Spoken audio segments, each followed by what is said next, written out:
dia, sejam todos bem-vindos. Hoje celebramos o culto do 19º domingo após Pentecostes e saúdo a você com a palavra bíblica, lema dessa semana, palavra de Hebreus, capítulo 2, verso 12.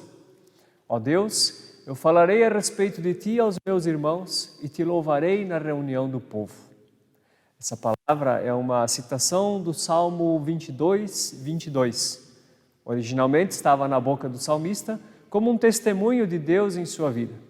E aqui em Hebreus, essa citação está na boca de Jesus, quando o autor de Hebreus lembra que o próprio Filho de Deus veio ao mundo para dar testemunho do Pai, do seu amor por nós, da sua salvação conquistada pelo próprio Jesus Cristo, para que pudéssemos ter reconciliação com o Pai e vida eterna com Ele.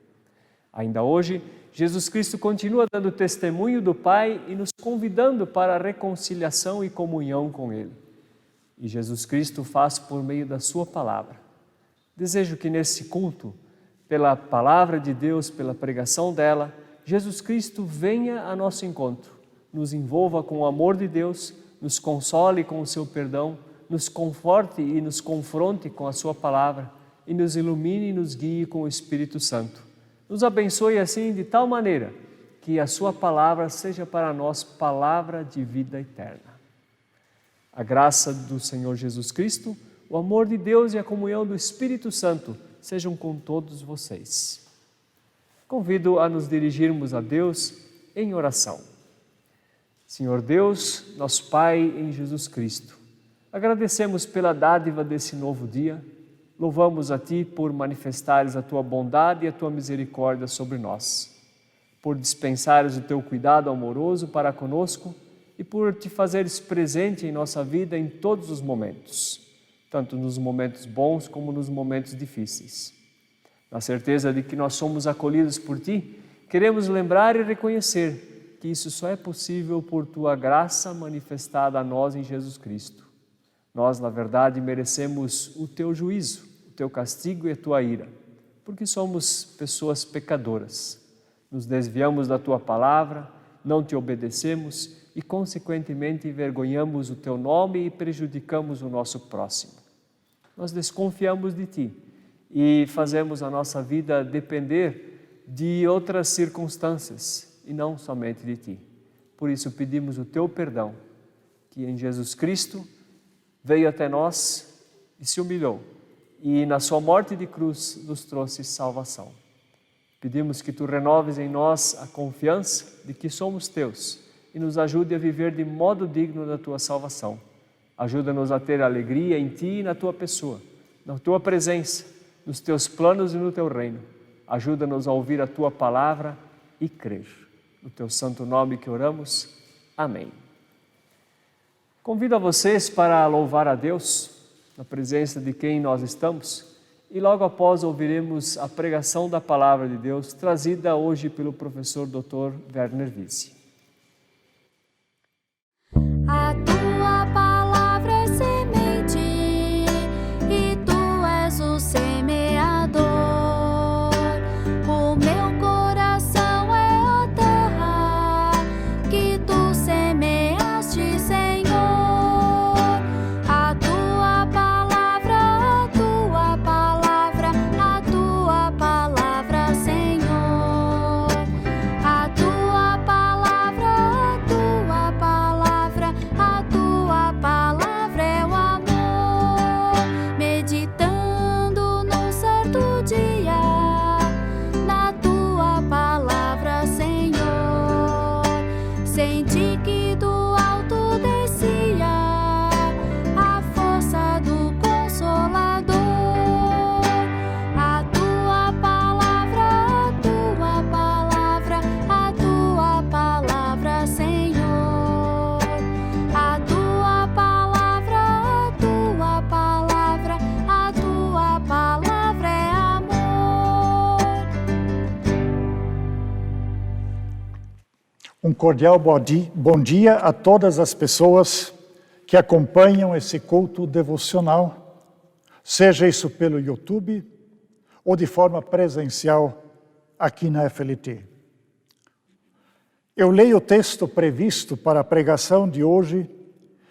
Ele se encontra no Evangelho segundo Marcos, capítulo 10, os versículos 2 até 12. Eu passo a ler o texto da Bíblia. E aproximando-se alguns fariseus, o experimentaram, perguntando-lhe: é lícito ao marido repudiar sua mulher? Ele lhes respondeu: que vos ordenou Moisés? Tornaram eles: Moisés permitiu lavrar carta de divórcio e repudiar. Mas Jesus lhes disse: por causa da dureza do vosso coração, ele vos deixou escrito esse mandamento. Porém, desde o princípio da criação, Deus os fez homem e mulher. Por isso, deixará o homem a seu pai e mãe e unir-se-á à sua mulher. E com sua mulher serão os dois uma só carne. De modo que já não são dois, mas uma só carne. Portanto, o que Deus ajuntou, não separe o homem. Em casa voltaram os discípulos a interrogá-lo sobre este assunto. E ele lhes disse: quem repudiar sua mulher e casar com outra, comete adultério contra aquela. E se ela repudiar seu marido e casar com outro, comete adultério. Até aqui o texto da Bíblia. Se esse texto lido não estivesse previsto para a pregação de hoje, dificilmente eu o teria escolhido. Mas aqui está um dos aspectos positivos de textos prescritos para a pregação. Embora por vezes possam ser bastante incômodos. E o texto para hoje é muito incômodo à vista da realidade humana no que diz respeito ao relacionamento entre marido e esposa. No fundo, o texto de Marcos 10, 2 a 12, trata do direito da vantagem humana à vista da palavra de Deus, ou da clareza da palavra de Deus, referente ao relacionamento entre homem e mulher no matrimônio, especialmente no que diz respeito ao compromisso mútuo entre homem e mulher e a durabilidade do matrimônio constituído. Alguns breves destaques a partir do texto de Marcos 2 a 10, 2 a 12. Primeiro, uma observação preliminar. Marcos 10, 2 até 12, não trata de um fato concreto de separação, divórcio, de marido e esposa. Ou seja, ele não trata de como proceder onde a separação ocorreu e um novo casamento se consumou. Isso são questões poimênicas, de cuidado pastoral, que carecem de abordagem específica e não devem ser misturadas com as palavras de Jesus no Evangelho de Marcos 10, 2 até 12. No final, eu retomo esse aspecto com bastante brevidade. Segundo, fariseus se dirigem a Jesus com a pergunta: é lícito ao marido repudiar sua mulher? Os fariseus, sempre eles, assim pensamos, mas atenção, eram apenas alguns fariseus, não todos eles. E os próprios fariseus não eram iguais, todos eles. Inúmeras vezes, eles são acusados por causa do seu legalismo. É verdade. E, de fato, eles mais uma vez apelam para a lei, no nosso texto lido. Mas desta vez, apelam para o direito que a lei lhes dá e não a um compromisso previsto na lei. Aqui cabe muito bem o provérbio que diz: aos amigos os favores da lei e aos inimigos os rigores da lei. O evangelista Marcos caracteriza a pergunta dos fariseus se é lícito ao marido repudiar sua mulher. O evangelista caracteriza essa pergunta como uma tentação trazida a Jesus. A pergunta deles, na verdade, parece não ter sido uma dúvida que eles tinham para que ela fosse respondida. Não parece ter sido uma pergunta que queria uma resposta para dirimi-la. O que os fariseus que se dirigiram a Jesus queriam era flagrar Jesus em uma contradição ao aspecto da lei mosaica no Antigo Testamento. Um terceiro aspecto. A resposta de Jesus é uma contra-resposta, uma contra-pergunta, a pergunta que os fariseus lhe fizeram. Jesus responde dizendo: o que vos ordenou Moisés? É o versículo 3. E fariseus, por sua vez, respondem: Moisés permitiu lavrar carta de divórcio e repudiar. Portanto, a resposta está clara. Os fariseus esperavam que Jesus se opusesse a Moisés. Jesus não fez isso.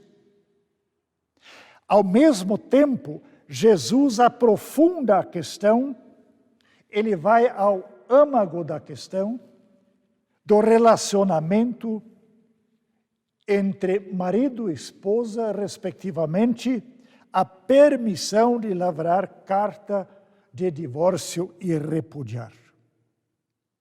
Jesus diz qual é a razão dessa permissão. Moisés o permitiu por causa da dureza do vosso coração. Essa é a resposta de Jesus.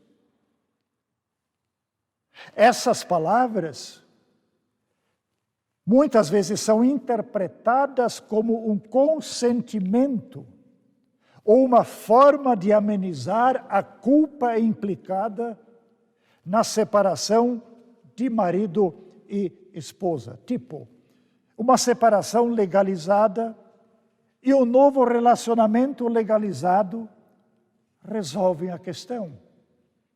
Ou é um direito que cada pessoa tem. Nas palavras de Jesus, isso não é o caso. A razão da permissão está na dureza do coração humano. Toda separação e outro relacionamento legalizado ou não é um atestado de esclerose cardíaca humana.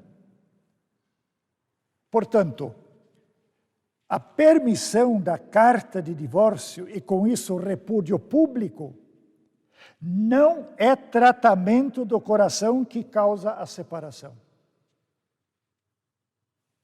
Pelo contrário. Nos deparamos aqui com o problema crucial do ser humano, inclusive de pessoas cristãs, que é falta de perdão, do qual tanto falamos. Perdão que restabelece a vida, perdão que de fato faz a diferença, que permite recomeçar a vida com quem antes parecia ser impossível viver e conviver. Vejamos a oração do Pai Nosso, especialmente a petição: perdoa-nos as nossas dívidas, assim como nós perdoamos ou temos perdoado aos nossos devedores. A resposta de Jesus traz à tona a vontade de Deus com o ser humano ao criá-lo, a sua imagem e semelhança como homem e mulher. Homem e mulher que deixa pai e mãe para se tornar uma só carne, um com o outro, e constituir família. O matrimônio não é idealizado, mas é visto como algo naturalmente dado desde o início da criação e pela criação de homem e mulher. Aliás, as palavras de Jesus nos versículos 11 e 12 trazem à tona um outro aspecto. Eu vou ler esses versículos mais uma vez. E Jesus lhes disse: quem repudiar sua mulher e casar com outra, comete adultério contra aquela. E se ela, a mulher, repudiar seu marido e casar com outro, comete adultério.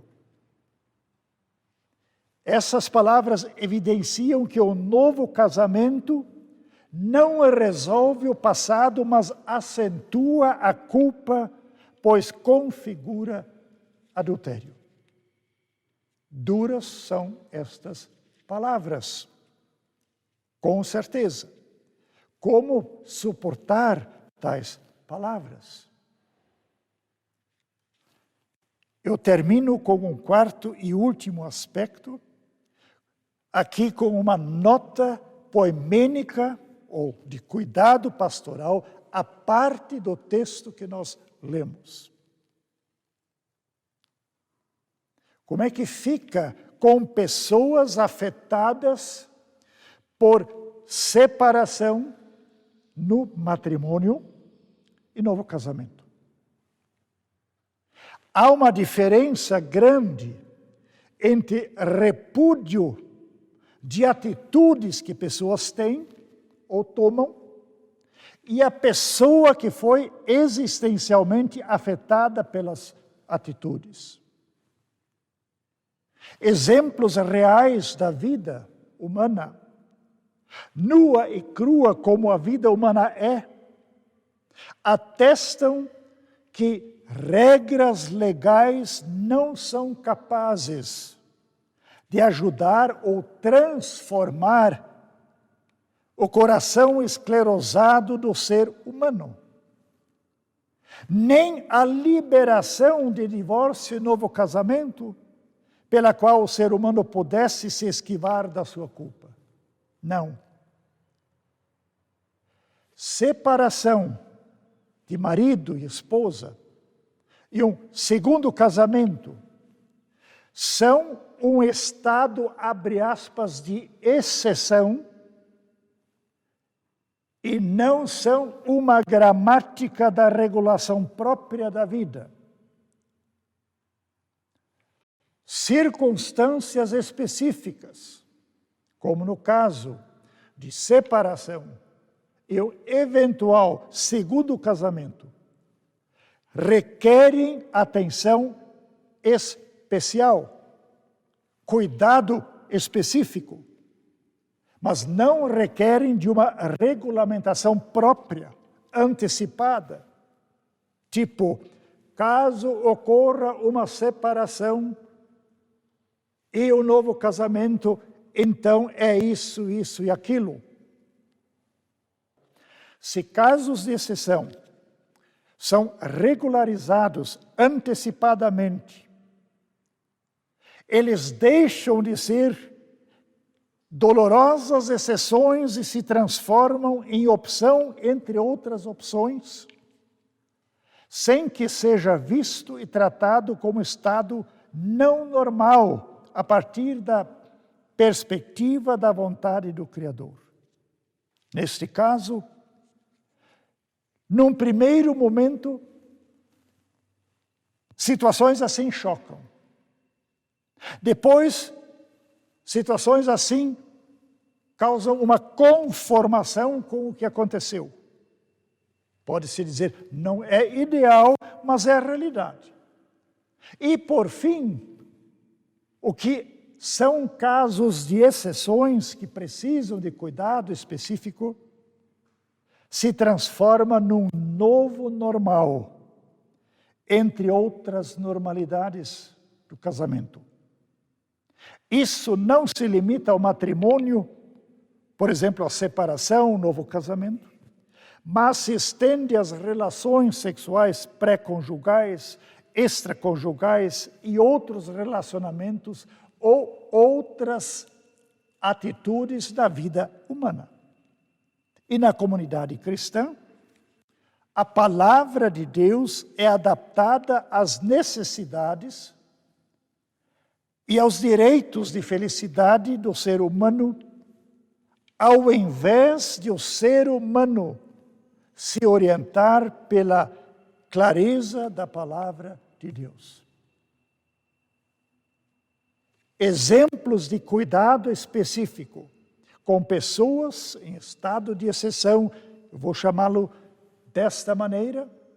Exemplos disso nós temos no Evangelho de João, capítulo 4, num diálogo de Jesus com uma mulher na Samaria, e no capítulo 8 do mesmo Evangelho, situação em que foi trazida uma mulher na presença de Jesus sob acusação de adultério flagrante. E aí vem novamente a pergunta, Moisés ordenou que tais mulheres fossem apedrejadas. O que tu nos dizes? E Jesus, num primeiro momento, silencia. Se abaixa, escreve com o dedo no chão, não sabemos o que ele escreveu, e depois de um determinado momento se levanta e vê que todos tinham se retirado, apenas a mulher ficou na presença dele. E daí vem a pergunta de Jesus: mulher, ninguém te condenou? Ninguém. Eu também não te condeno. Mas Jesus não para com essa palavra. Aí seria quase a legitimação de permanecer na mesma situação em que ela estava. Mas Jesus diz: vai e não peques mais. Isso é um tratamento específico. Nesse sentido, o Evangelho é capaz de tratar estados de exceções, pois o Evangelho é o poder de Deus que transforma a vida. O Evangelho é o poder de Deus que transforma a dureza do coração humano em um coração sensível, atento à palavra de Deus e disposto a orientar a sua vida pela palavra de Deus. O que nós esperamos da força renovadora da palavra de Deus? Para nós pessoalmente e para pessoas que são ou serão confiadas a nós. Amém. Bem-aventuradas as pessoas que ouvem e praticam a palavra de Deus. Encerremos esse momento de culto recebendo a bênção do Senhor nosso Deus. O Senhor te abençoe e te guarde. O Senhor faça resplandecer o seu rosto sobre ti e tenha misericórdia de ti. O Senhor sobre ti levante o seu rosto e te dê a paz, hoje e sempre. Amém. O Senhor nosso Deus é fiel e não nos abandona. Ele está conosco em todos os momentos e nisso nós podemos confiar. Que vamos e vivamos esse dia na presença de Deus e que a paz dele nos acompanhe.